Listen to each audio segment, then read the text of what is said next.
Shalom, chers fidèles téléspectateurs de Parole Éternelle TV. Nous sommes une fois de plus heureux de vous retrouver ce soir dans le camp de votre émission à son image. Une émission que vous avez pris le goût, l'habitude et même vous avez aimé de suivre chaque soir à partir de 20h le dimanche et le vendredi en rediffusion. Alors nous voudrions ce soir encore partager l'homme et le plan de Dieu, l'homme en relation avec sa patrie. Et nous voulons ce soir, autour de cette patrie, parler du plan de Dieu pour la patrie.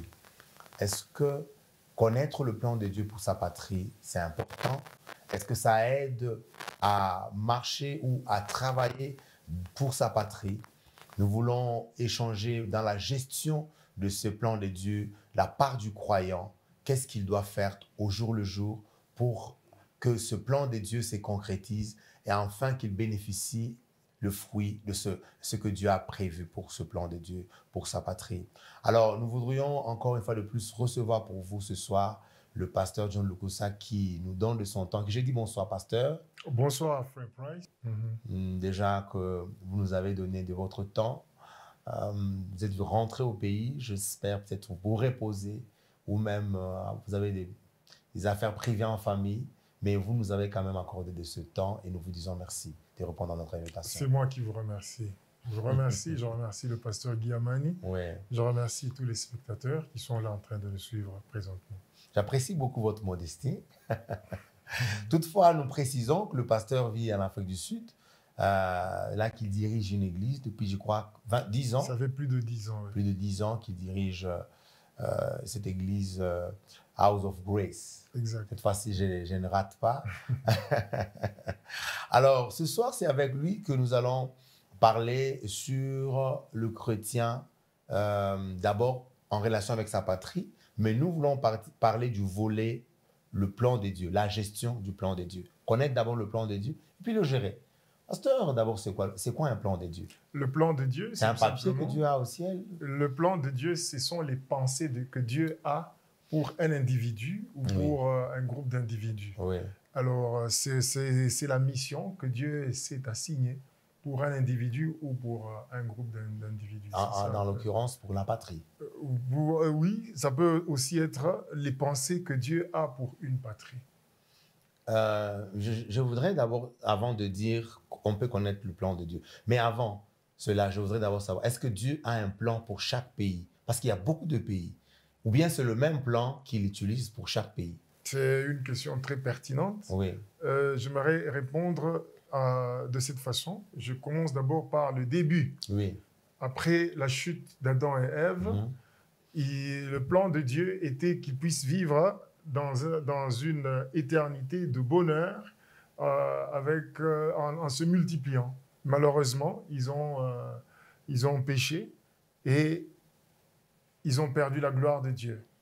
Alors, ayant perdu la gloire de Dieu, Dieu habitait, il était avec eux, et Dieu, aimant l'homme, Dieu a voulu récupérer cette position-là, ou récupérer l'homme. Alors, il a conçu un plan. Et ce plan a commencé avec un homme appelé Abraham. Dans Genèse chapitre 12, Dieu fait une alliance avec Abraham en lui disant « Je te bénirai ». Parmi tant d'autres clauses ou bénédictions, des clauses qui sont dans cette bénédiction, il dit « Par toi, la version française dit « toutes les familles », il y a aussi une autre version qui dit « toutes les nations de la terre seront bénies en toi ». Donc Dieu avait prévu déjà les bénédictions de toutes les nations par Abraham. Alors, ce plan a commencé avec Abraham. D'Abraham, Dieu a bâti une nation, appelée la nation d'Israël. Il a fait l'alliance avec Jacob. Et maintenant, de Jacob est sorti les 12 tribus d'Israël. Dieu les a amenés.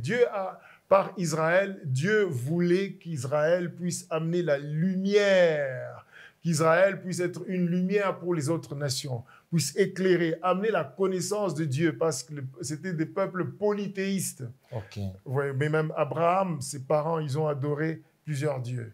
Alors Dieu a voulu que le monde puisse le connaître par Israël. C'est ainsi que Israël a failli sa mission. Et en failli sa mission, et Dieu a envoyé son fils Jésus-Christ, ainsi que Dieu avait donné par la prophétie que le salut viendra, bien sûr des Juifs, mais il y aura un Messie, le Messie qui est Jésus-Christ. Quand Jésus est venu, il a apporté la bonne nouvelle, mais il devait mourir non seulement pour Israël, mais il devait mourir pour tout le monde. Donc, par Christ, nous avons récupéré ou nous avons reçu les bénédictions que Dieu avait prévues par Abraham, que nous puissions les recevoir. Donc, par Christ, nous avons les bénédictions. Donc, Dieu avait déjà aimé les autres peuples bien avant. Il les aimait. Si nous lisons Psaume 67, verset 2, vous allez voir que la Bible dit que Dieu ait pitié de nous et qu'il nous bénisse, qu'il fasse luire sa face sur nous, afin que l'on connaisse sur la terre ta voie et parmi toutes les nations ton salut. Les peuples te louent, ô Dieu. Tous les peuples te louent. Les nations se réjouissent et sont dans l'allégresse, car tu juges les peuples avec droiture. Et le peuple te loue, Dieu, tous les peuples te louent. La terre donne des produits.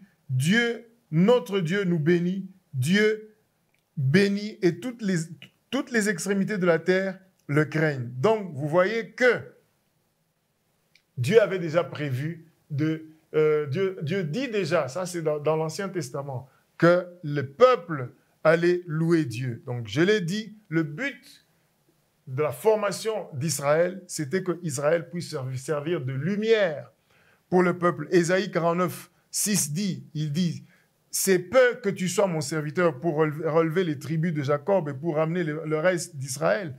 Je t'ai établi pour être la lumière des nations, pour porter mon salut jusqu'aux extrémités de la terre. Donc ce plan s'est matérialisé en Christ. Siméon l'a confirmé dans sa prière. Quand il a dit dans Luc 2, 36, « Lumière, cet enfant sera la lumière pour éclairer les nations, et gloire d'Israël, ton peuple. » Et quand Jésus, maintenant, devait mourir, ou après sa mort, dans Matthieu chapitre 28, dans la grande commission, il dit « Allez partout dans les nations. » Donc, Dieu, Jésus, a cherché à atteindre le but de Dieu, ou le plan de Dieu, et d'abord le plan du salut. Vous comprenez? Oui. C'est le plan du salut. Donc, Dieu a un plan du salut pour tous les hommes. C'est ça, ce qui est biblique. Donc, vous voyez que même dans l'Ancien Testament, Dieu connaissait les autres nations. Jonas a été envoyé à Ninive. Pourquoi? Parce que Dieu ne voulait pas détruire Ninive. Donc, Dieu voulait que Ninive puisse vivre. Voilà pourquoi il a envoyé Jonas. Quand vous lisez, même dans Ésaïe, vous allez voir que Dieu parle d'autres nations. Il y a des prophéties d'Ésaïe sur d'autres nations. Babylone, Moab et consorts. Donc, Dieu connaissait les autres nations et Dieu avait aussi des plans pour eux. Quant à savoir si Dieu a un plan pour la RDC, ça c'est un terrain glissant. Je sais que nous sommes une nation, il n'y a pas de hasard devant Dieu, même si on a coupé à la conférence de Berlin et consorts. Mais je crois qu'il n'y a rien de hasard devant Dieu. Dieu connaît la RDC et Dieu a certainement un plan. Mais le plan primordial, c'est le salut. C'est ça le message de l'Évangile, que le salut. Donc, c'est un peu ça. Donc, moi, je ne veux pas entrer dans les prophéties. Il y a des prophètes qui disent, non, Dieu m'a dit ceci pour le Congo. Bon, il y a souvent, je m'excuse, il y a souvent un texte dans la Bible que les hommes de Dieu disent le pays au-delà du fleuve.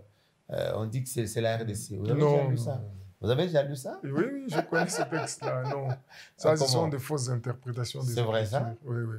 Ça n'a rien à voir avec la RDC. Non, sola scriptura, les Écritures seulement. On ne parle pas de la RDC là-bas. Ok. Waouh. Mais pasteur, restons un peu dans cette affaire de plan de Dieu. Oui. D'abord, parce que quand je vois quelqu'un qui nous regarde ce soir, quand il voit la RDC, quand il voit le pays tel qu'il est aujourd'hui, il se pose la question si Dieu connaît la RDC. Parce que la seule chose qui lui vient en tête, pourquoi on souffre tant? Alors, il se pose la question si nous aussi, on est dans le plan de Dieu. Alors, quand vous parlez du salut, est-ce que vous ne désorientez pas ces gens-là? Non. Est-ce que Dieu, lui, il veut seulement que les gens soient sauvés? Parce que les papas là qui nous regardent, qui dit qu'il souffre, lui, il dit qu'il a déjà donné sa vie à Jésus. Maintenant, vous parlez encore du salut. C'est comme si vous lui dites que ce qu'il a reçu, ce n'est plus le salut. Vous savez, c'est une bonne question. Oui, je vous en prie. Je vais vous dire que Galates 3, 8 dit, aussi l'Écriture prévoyant que Dieu justifierait les païens par la foi, a d'avance annoncé cette bonne nouvelle à Abraham. Toutes les nations seront bénies en toi. Amen. Toutes les nations, y compris la RDC, sera bénie en Abraham. Donc Dieu avait prévu aussi la RDC. Il a prévu la RDC pour que la RDC soit bénie. Dieu nous a bénis. Nous sommes un peuple béni, frère Price. Regarde les minéraux que nous avons. Nous sommes un peuple béni. Mais c'est nous-mêmes. Écoutez, c'est nous-mêmes qui ne savons pas comment gérer. Nous sommes bénis. La souffrance que nous avons dans ce pays, comme on en a parlé ce jour-là, eh bien, c'est soit qu'il y a la mauvaise volonté des dirigeants qui ont plongé ce pays dans les ténèbres, hein, c'est soit qu'il y a des mauvaises décisions qu'on prend. Voilà pourquoi est-ce que nous souffrons. Quand on vend nos mines pour des intérêts égoïstes, c'est quoi? Voilà pourquoi la population souffre. Donc, nous souffrons, pas parce que Dieu veut que nous puissions souffrir. Nous souffrons tout simplement parce que nous-mêmes, nous ne nous aimons pas. Nous devons aimer Dieu, aimer notre pays, aimer notre peuple. Donc, c'est un peu ça. Donc, Dieu avait déjà prévu. Vous savez, le salut, dans le mot salut, il y a la délivrance. Dans le mot salut, il y a la guérison. Donc, on devait construire des hôpitaux. Hein. On devait être délivré de la pauvreté. Dans le mot salut, il y a tout. Le pasteur Albert Loukoussa disait que Dieu sauve tout homme et tout l'homme. Ça signifie sur tous les plans. Vous comprenez? Donc, c'est ça. Donc, ce salut-là, quand nous acceptons Jésus-Christ, nous devons l'expérimenter. Qu'est-ce qu'il faut faire? Travaillons.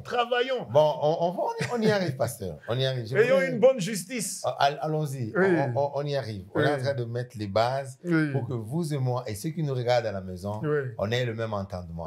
Qu'il n'y ait pas là où peut-être vous êtes mal compris, peut-être, où il y a d'autres questions qu'on laisse. Mais je voudrais qu'on pose des bonnes questions et qu'on donne aussi, comme vous le faites déjà, des bonnes réponses. Alors, pasteur, déjà, j'ai aimé la manière dont vous avez ajusté ou équilibré la réponse. Quand on parle du salut, on ne doit pas se sentir, on ne doit pas être encore désespéré, parce que dans le mot salut, il y a beaucoup de choses dedans. C'est un package dans lequel on trouve tout. Donc, Dieu se soucie de tout l'homme, d'abord de tout homme et aussi de tout l'homme. Alors, nous voulons d'abord analyser à fond la question du plan de Dieu pour notre pays. Vous avez parlé de toutes les nations. Dieu a prévu de bénir toutes les nations. Si aujourd'hui, un chrétien, un homme, un papa, une maman, quelqu'un qui nous regarde à la maison, devrait s'accrocher à une parole dans toutes les bénédictions, toutes les nations, ou est-ce qu'on peut aussi mettre devant nos yeux une parole pour la RDC? Là, nous entrons dans le domaine prophétique. Moi, je ne suis pas prophète. Moi, je suis enseignant de la parole de Dieu. Sola scriptura. Les Écritures seulement. Voilà. Donc, le domaine prophétique, là... Alors, vous n'avez pas à contredire ceux qui disent que... Ceux qui interprètent ce verset. C'est quoi d'abord le chapitre là? Non, c'est un chapitre dans Ésaïe. Je ne connais pas, je ne peux pas te donner l'adresse exacte, mais je sais que c'est dans le livre d'Ésaïe. Oui. Mais... c'est une fausse interprétation des Écritures. Si on a le temps, on en parlera plus tard. Mais maintenant, non, on peut faire une étude d'exégèse sur ce texte-là. Ça n'a rien à voir avec, la RDC. Non. Alors, malheureusement, parce qu'aujourd'hui, quand on... Je ne sais pas si ce sont des vendeurs d'illusions, les gens qui en parlent trop aujourd'hui. Ça n'a rien à voir avec la RDC. Ça n'a rien à voir avec... Alors, pasteur, ici... Connaître le plan de Dieu et le gérer. Qu'est-ce qu'on doit faire? Eh bien, nous devons d'abord... Vous savez, tout se résout par la parole de Dieu. Je vais encore y revenir. C'est un peu une répétition, mais pourtant, c'est la vérité. Jésus nous a dit, tu aimeras le Seigneur ton Dieu de tout ton cœur, de toute ton âme et de toute ta force. Aimer Dieu, c'est respecter ses commandements. Et puis, tu aimeras ton prochain comme toi-même. Alors, quand on aime Dieu de tout son cœur, de toute son âme, de toute sa force, la force là-bas, il y a aussi le travail. Le travail. Le travail. Vous voyez? Alors, donc, quand on travaille, Dieu nous a donné la terre, c'est ça notre responsabilité, c'est de travailler. Quand il a mis Adam, il lui a donné la responsabilité. La responsabilité, c'était de travailler la terre, l'assujettir. Si on ne fait pas ça, nous allons pleurer, nous allons souffrir. Imaginez, dans notre pays, il suffit tout simplement que pendant que vous préparez, vous mettez des tomates, l'eau là de tomates, vous jetez derrière la maison. Quelque temps après, vous voyez des tomates en train de pousser. Et c'est une grande bénédiction. Nous pouvons planter les matembele, ça pousse, sans engrais. Une grande bénédiction. Mais pourquoi les gens souffrent? On ne travaille pas. Il faut travailler.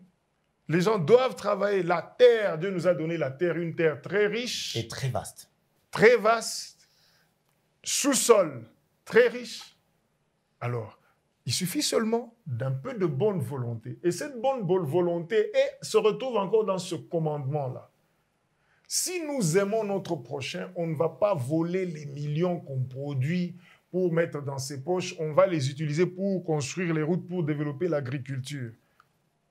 Le sauveur, là, ne viendra pas du nom. Le sauveur, c'est toi, le Congolais. C'est tout.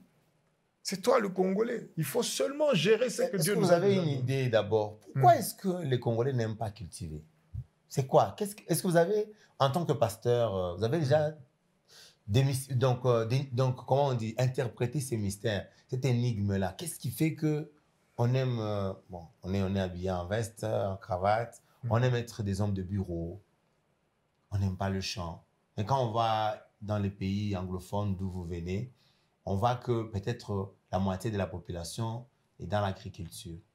Mais ici, chez nous, plus de 70%, on est tous en ville, on se promène avec des documents, on veut.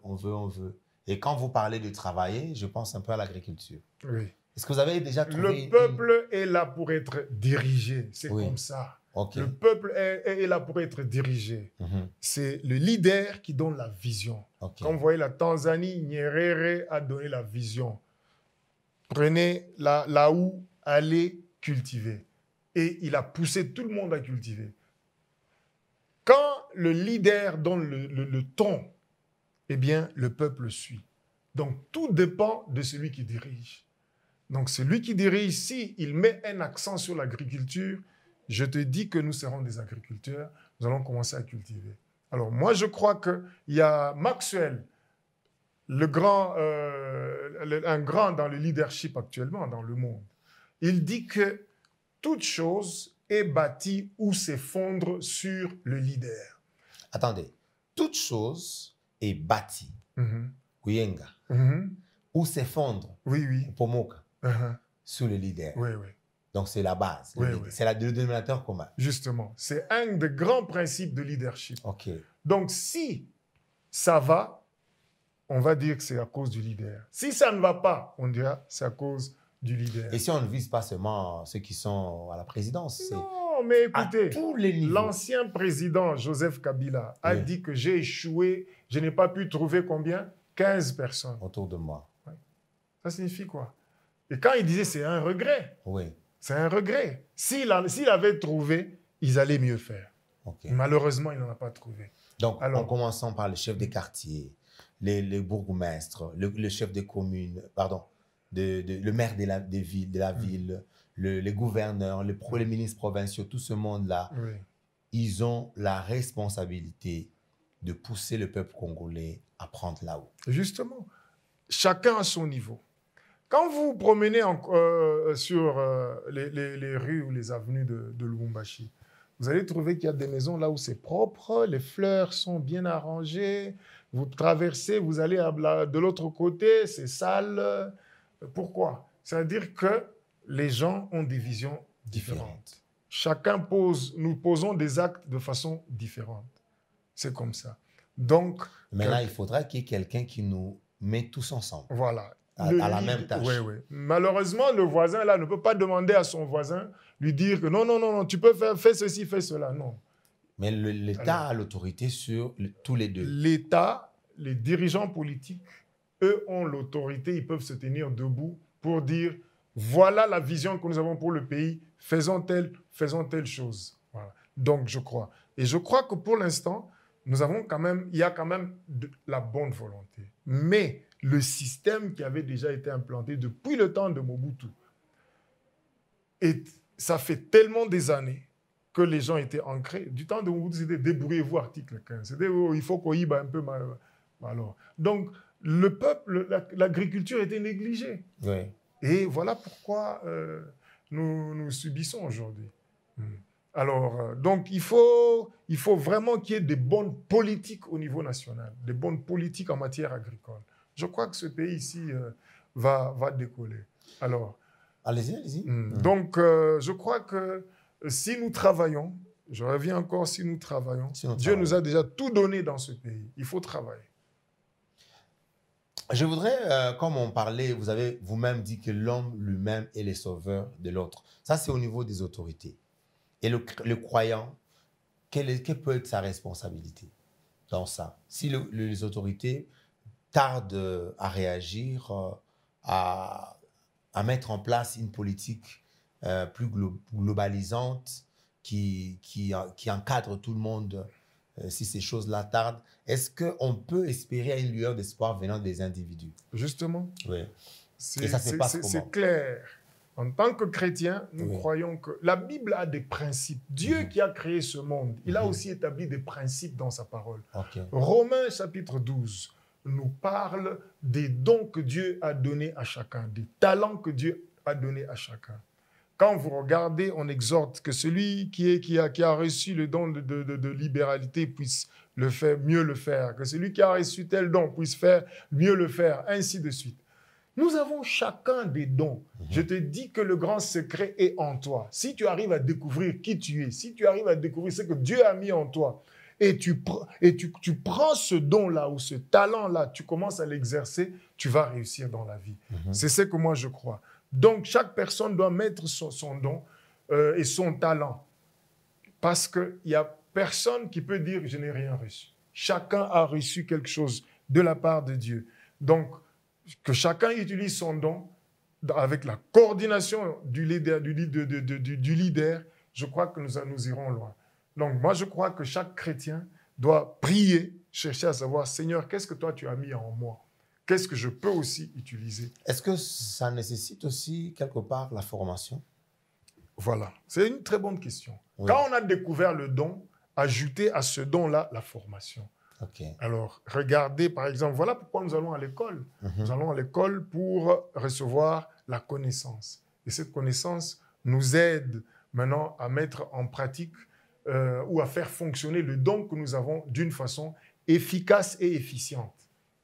Et cette formation, on est obligé d'aller seulement à l'université?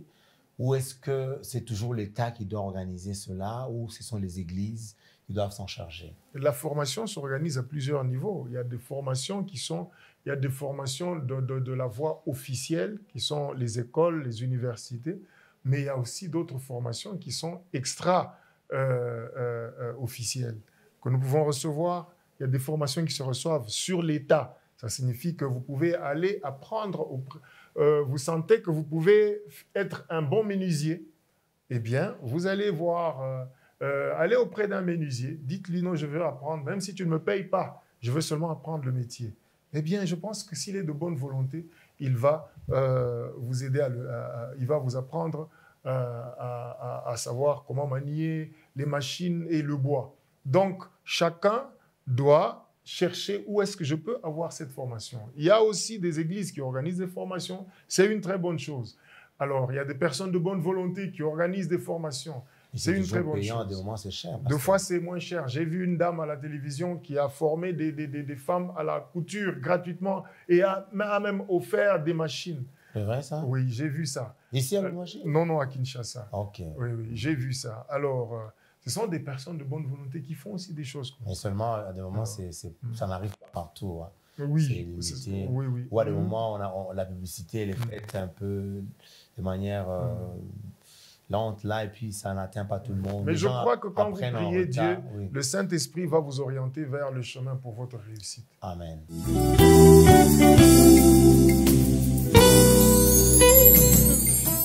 Mais nous vous revenons un peu sur le plan de Dieu. Par rapport à l'individu. Est-ce que les chrétiens peuvent recevoir de Dieu aussi sa part dans le plan de Dieu pour sa patrie? C'est-à-dire, ce que toi, tu dois faire, est-ce que les chrétiens peuvent recevoir ou est-ce qu'on doit seulement se contenter de ce qui est dit dans la parole de Dieu? Voilà. Quand vous voyez les textes qui parlent des dons, Oui. 1 Corinthiens chapitre 12 Oui. parle des dons du Saint-Esprit. Romains chapitre 12 qui parle aussi des dons de la grâce de Dieu. Éphésiens chapitre 4 parle des dons que Jésus a donnés. Quand vous regardez très bien tous ces textes parlent que nous sommes différents et nous avons des dons différents. Il y a de diversité des dons. OK. Diversité de manifestations, diversité des ministères. Alors, mais nous sommes un. Nous n'allons pas tous faire la même chose. Ce que toi tu as reçu, si tu le fais, ça va être une bénédiction pour moi. Parce que les dons que nous recevons, ce n'est pas pour nous-mêmes. Les dons, nous les recevons pour que d'autres personnes puissent en bénéficier. C'est comme ça. Bien sûr, nous allons bénéficier d'une certaine façon, mais nous sommes là pour être une bénédiction dans ce monde. Alors, c'est très important ce que vous venez de dire. Nous sommes là pour être une bénédiction dans ce monde et dans ce pays. Et dans ce pays, voilà. Justement. C'est très important. Alors, vous travaillez, vous me bénissez, moi je travaille, j'apporte, vous apportez ce que moi je n'ai pas, moi j'apporte ce que vous n'avez pas, l'autre, ainsi de suite. Tous étant dans l'unité, eh bien, nous allons former, c'est comme la Bible parle que c'est comme le corps qui a plusieurs parties. Chaque partie a une fonction différente. Mais quand toutes les parties du corps fonctionnent de commun accord, eh bien, l'homme est debout, l'homme fonctionne très bien et il va réussir. C'est un peu comme ça. Et ça veut dire que si je vous ai bien compris, à moins que je m'abuse de la compréhension, ça veut dire qu'un chrétien peut aussi prier. Il demande à Dieu de lui révéler ce que lui, il peut faire. Si, par exemple, parce qu'il y a des gens qui se demandent « Qu'est-ce que moi, je peux faire dans ce pays ?»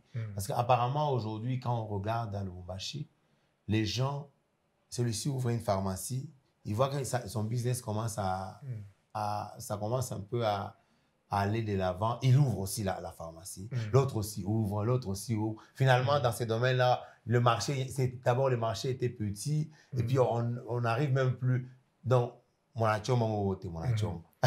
J'ai compris. Alors, est-ce que... parce qu'il y a des gens qui sont un peu bloqués dans la manière d'appréhender le plan de Dieu pour la patrie et ce que lui peut apporter, comme vous dites, pour bénir les autres. Parce qu'on est limité, c'est comme si on ne sait pas quoi faire et on est figé sur ce que les autres font.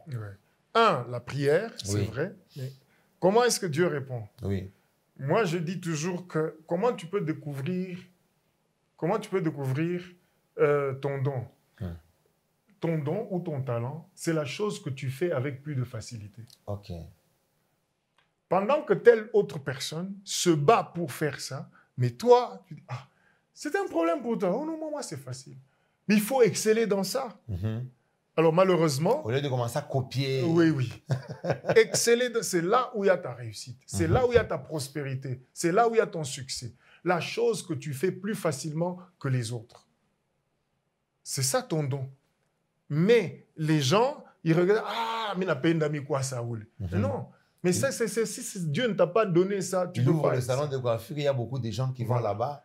Toi aussi, tu... C'est ça. Alors, maintenant, quand tu as découvert cela, regarde d'autres personnes aussi qui sont du même domaine.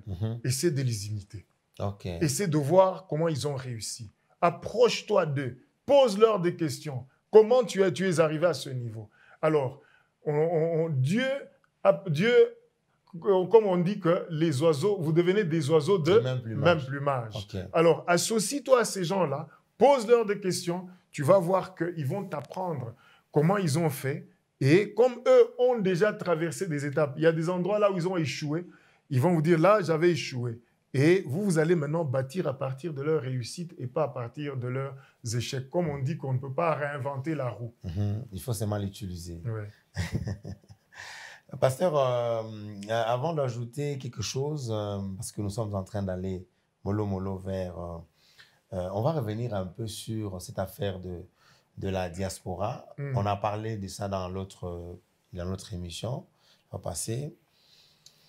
Aujourd'hui, quand on voit même dans la Bible, on a comme l'impression que les gens qui vont à l'extérieur du pays, qui partent étudier, qui partent apprendre, même ceux qui ont vécu seulement, qui vivent seulement là-bas, mais ils apprennent avec leurs yeux comment les choses se font et tout le reste, et ils peuvent revenir dans ce pays et donner un coup de main. Mais ce n'est pas le cas pour le Congo. On a comme l'impression que les gens de la diaspora abandonnent carrément ce pays. Ils ne reviennent que quand il y a la possibilité pour eux de se faire de l'argent. Bien. Je ne sais pas. C'est ça l'impression que ça donne. Ouais. Et je sais aussi que beaucoup de Congolais, quand ils partent, c'est parce que, en fait, il faut dire que d'abord, parce que bâtir son pays dans le plan de Dieu, ça demande aussi de la souffrance. Oui. Ça demande de la souffrance, ça demande de la patience. Oui. Vous ne pouvez pas revenir directement, vous commencez à avoir les moyens. Vous pouvez arriver, vous commencez d'abord dans la souffrance et vous apportez des nouvelles techniques, des nouvelles technologies, des nouvelles méthodes. Et ça prend du temps, même 10 ans, 20 ans. Mais après, vous commencez aussi à récolter. Mais beaucoup de gens veulent venir seulement quand ils peuvent récolter. Mais quand ils reviennent, on leur ferme la porte là où ils peuvent récolter. Ils refusent d'aller là où ils vont souffrir. OK. D'abord, il faut dire que notre souffrance a commencé il y a très longtemps. OK. Alors, ce pays, nous étions arrivés à un niveau là où il n'y avait même pas de lueur d'espoir. D'espoir, ça c'est une évidence. C'est ainsi que les gens qui partaient, ils partaient, c'était le non-retour. OK. Vous trouvez quelqu'un qui est en dehors du pays, il dit, moi, rentrer au Congo, jamais. Jamais. Ça, pourquoi? C'est une évidence, ouais. Quand il arrive là-bas, il voit que manger la viande qui était un calvaire au Congo, là-bas, il suffit d'être un agent dans le parking en train de demander seulement aux gens, non, calme. Et puis, la personne lui laisse un peu de pièces de monnaie. À la fin de la journée, il a de l'argent pour manger la viande. Il dit, ici, je peux manger la viande rien qu'en faisant ce travail ici. Alors, pourquoi rentrer au Congo? Vous voyez? Et les nouvelles qu'il reçoit encore du Congo, ça le décourage. Voilà pourquoi beaucoup de gens sont partis, en tout cas avec des décisions pour ne plus rentrer. La misère a pris longtemps. Alors, donc, ça, c'est un élément. Mais je crois que maintenant, il y a quand même, avec le nouveau gouvernement, il y a quand même une lueur d'espoir. Okay. On commence à voir des changements par-ci, par-là. Alors, je crois que vous avez constaté aussi que maintenant, il y a beaucoup de gens qui commencent aussi à revenir. Moi, je suis ici, j'en ai vu. OK. J'en ai vu. Et quand vous êtes là, vous êtes revenu. Je suis là. Après combien d'années déjà? Après plus de 15 ans. 15 ans. Oui. Vous êtes quand même revenu. Oui. Alors, mais pas pour venir souffrir avec nous. Hein. Non, écoutez, je suis dans la poussière. et au moment où je te parle, je sens même c'est comme si je sens un début de malaria ou quelque chose comme ça. Vous comprenez? C'est parce que les moustiques m'ont piqué. Oui. Et ça fait très longtemps que j'ai pris les produits anti-malaria.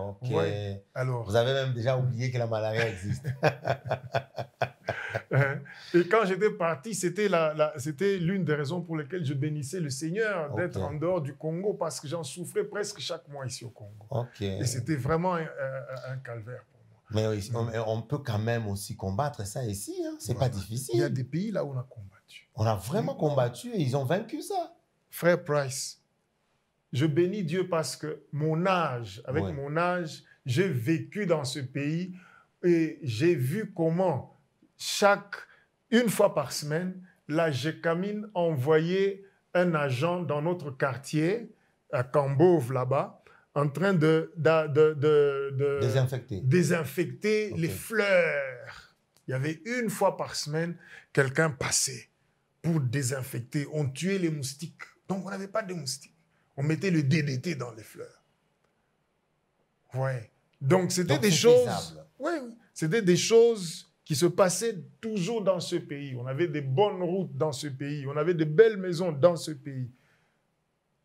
Voilà pourquoi Néhémie, étant dans la diaspora, quand il a entendu le peuple en désolation, il a pleuré, il dit, Dieu, est-ce que je peux faire quelque chose pour mon peuple? Que toi qui es dans la diaspora, qui nous regarde sur les réseaux sociaux, que cette émission t'interpelle un peu, non? Que tu reviennes comme un ennemi pour ce pays. Hein? Il y a des gens qui vont apporter beaucoup de choses pour cette nation. Et je crois, moi, que ça va aller. Je me joins à vous pour croire quand même. Oui. Il faut être optimiste. Moi, je suis optimiste. Amen, amen, oui, amen, oui. amen. Je crois que ça va aller. Ouais. On se bat encore. Si tout n'est pas encore parfait, on se recherche. Ouais. Les choses sont difficiles, sont compliquées. Il y a encore les multinationales qui sont en train de nous combattre à l'Est, là-bas, utilisant le Rwanda, tout ça. Bon, écoutez, la liberté d'un peuple, ça ne se donne pas sur un plat d'or. Ouais. La liberté de tout un peuple, on l'arrache. Donc, continuons, unissons-nous, aimons notre pays. S'il y a des erreurs qu'on commet, eh bien, faisons des propositions. Je crois que ça peut aller. Pasteur, nous voulons ratisser large par rapport au plan de Dieu, à la responsabilité de l'homme congolais, du croyant congolais. Parce que on ne va pas rester seulement dans la parole de Dieu, figé dans les Écritures seulement. Nous voulons aussi apporter un certain civisme dans la mentalité, dans le raisonnement, avec des émissions comme celle-ci, où on essaie un peu de booster les uns les autres la manière d'appréhender la notion du patriotisme, du plan de Dieu, toutes ces choses.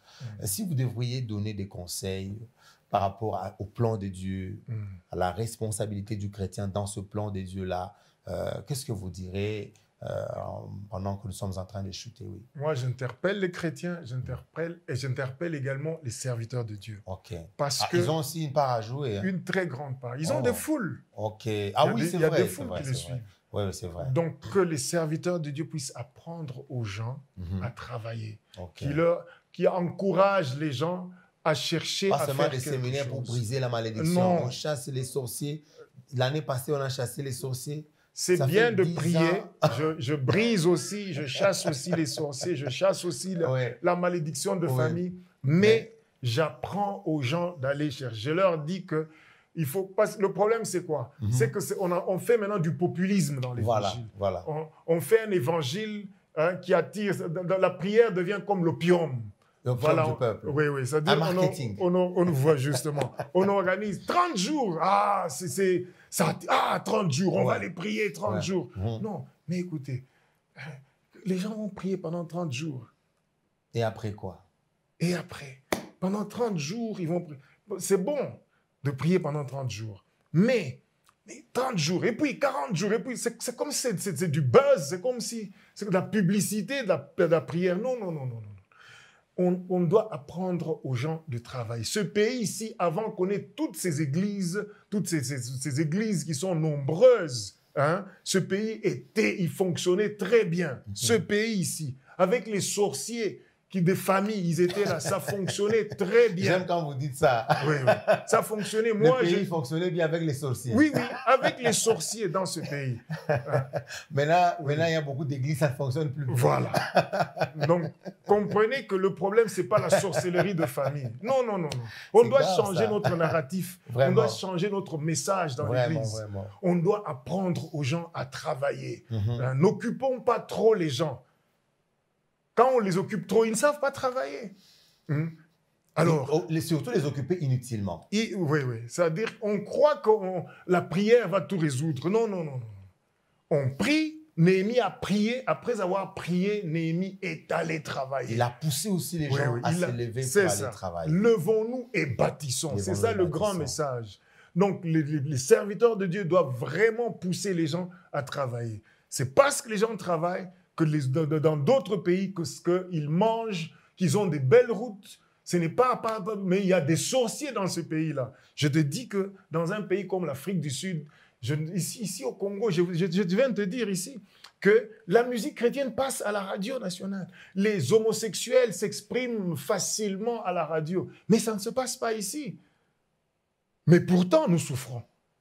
Mais en Afrique du Sud, il y a des magasins où on vend les fétiches. Quand il y a un problème, les officiels amènent des féticheurs. Mais ici, chez nous, ce sont des serviteurs de Dieu qu'on appelle. Mais pourquoi ça ne marche pas? C'est parce que nous ne poussons pas les gens à aimer. D'abord, nous devons nous aimer. Okay. Que les pasteurs disent aux directeurs d'entreprise qui sont dans leurs églises, hey, payez les gens. Quand les gens travaillent, il faut les payer. Ce n'est pas bien de les laisser. Ne vous contentez pas seulement de bouffer leurs dîmes, hein, mais dites-leur, payez ceux qui travaillent et payez-leur des bons salaires. Des bons salaires. Oui, oui. Demandez aux gens d'être au travail à temps. Demandez aux gens de prendre leur travail au sérieux. Je crois que c'est par le travail que les choses vont marcher. Et aussi l'amour. Le grand problème ici que nous avons aussi, il y a des gens qui vont au travail, mais ils ne sont pas payés. Ils ne sont pas payés. Ils ne sont pas payés. Oui. Ou quand ils sont payés, c'est en monnaie de singe. Alors, ils ne sont pas payés. Et ça s'arrange avec les inspecteurs de travail, avec certaines autorités qui se laissent entraîner dans ces jeux. Aujourd'hui, moi, il y a un truc que je voudrais aussi qu'on en parle un peu pendant que vous y êtes. C'est la sous-traitance. Aujourd'hui, la sous-traitance a tout confisqué, particulièrement au Congo et à Lubumbashi. On a comme l'impression qu'il n'y a plus des contrats de travail. Les salaires sont réduits, divisés par 10. Là où on payait même $300, $400, maintenant c'est $120 à peine qu'on donne aux gens dans les sous-traitances. Et à des moments, il n'y a même pas de congés. Et à des moments, il n'y a même pas de congés maladie. Tous les avantages ont été enlevés. Et on vous remplace pour un petit rien, on vous remplace sur le champ. Et qui remplace? Ce sont ces membres de l'église là-bas. Ils sont membres de l'église. Voilà le message qu'il faut donner dans l'église. C'est ça le message. Ce n'est pas la sorcellerie de famille. Non, non, non, non, non. Parlez. Je n'ai pas dit qu'on ne peut pas parler de la sorcellerie dans la famille. Ça existe. Mais le message qu'il faut donner, c'est que nous puissions nous aimer. Que nous puissions aimer Dieu et nous aimer. Quand nous nous aimons, ça signifie je pense à faire du bien à mon frère. Alors comment, s'il travaille, je dois lui payer un bon salaire? Alors, quand on affecte de l'argent dans mon service, je dois l'utiliser à bon escient, comme il le faut. Je ne dois pas prendre ça pour aller construire un bâtiment au golf. Non. C'est ça le message que nous devons communiquer. Il y a des gens qui bloquent les dossiers d'autres. Il y a des gens qui ne veulent pas le progrès d'autres personnes. Non. C'est ça le message qu'il faut donner à l'Église. C'est plein. Nos églises sont pleines des gens. Et ces gens sont des directeurs d'entreprise, sont des commissaires, enfin, des fonctionnaires de l'État à différents niveaux. Mais si ces gens-là aiment leurs citoyens, ils vont bien les servir, au lieu de se servir. Ils vont bien le servir. Le message a été clair pour ce soir. À la maison, vous nous avez regardé, vous avez aimé cette émission. Nous terminons sur un ton un peu triste de dire que ça revient, l'amour. On a parlé dans une émission de l'amour de la patrie. Aujourd'hui encore, c'est revenu, malheureusement, l'amour de la patrie, l'amour de son frère, l'amour de son prochain. Nous devons être des bons chrétiens. Nous devons être des bons chrétiens qui mettent la parole de Dieu en pratique. Le pasteur a dit, on peut aimer son pays, on peut aimer sa tribu, mais d'abord, c'est Dieu. Ça veut dire la révérence à Dieu. Oui, l'allégeance. L'allégeance, pardon, c'est le mot que je cherchais. L'allégeance à Dieu. D'abord, on doit faire allégeance à Dieu et à sa parole. Donc, la parole de Dieu doit nous inspirer dans le moindre détail. Et je voudrais demander au pasteur de prier pour nous. Nous allons terminer par là. Père, nous te disons merci pour ce temps merveilleux que nous avons passé pour partager. Et nous prions que cette parole puisse pénétrer dans les cœurs et que cette parole produise des effets dans les cœurs de tous ceux qui écoutent. Père, nous prions pour notre nation. Nous prions afin que tu nous aides, ô Dieu. Nous prions pour le président de la République. Nous prions pour les ministres. Nous prions pour le Premier ministre et tous les dignitaires de l'État. Nous prions pour tous ceux qui dirigent les entreprises, tous ceux qui dirigent les provinces, tous ceux qui dirigent les quartiers, les communes. Père, nous prions afin que tu touches leur cœur. Le cœur du roi est entre tes mains et tu le tournes comme tu veux, ô Dieu. Nous prions que tu puisses incliner leur cœur pour qu'ils puissent t'aimer et aussi aimer ce pays, aimer la population afin de les servir, ô Père. Nous prions pour la population, Papa, que chacun soit sensibilisé pour dire que moi je vais faire quelque chose de bien pour mon pays, que ceux qui sont ici, que ceux qui sont ailleurs, que tous nous puissions travailler pour bâtir ce pays que tu nous as donné si beau et si grand. Merci, Père. Au nom puissant de Jésus-Christ. Amen. Amen, amen. Amen, amen à la maison. Merci de nous avoir regardés ce soir. Nous avons cette joie de vous dire que pour très bientôt, nous allons revenir pour un autre numéro. Alors, pour ce soir, nous vous demandons de prendre soin de vous, car il y a un ciel à partager avec Jésus. Alors, veillez sur vous. Bye bye.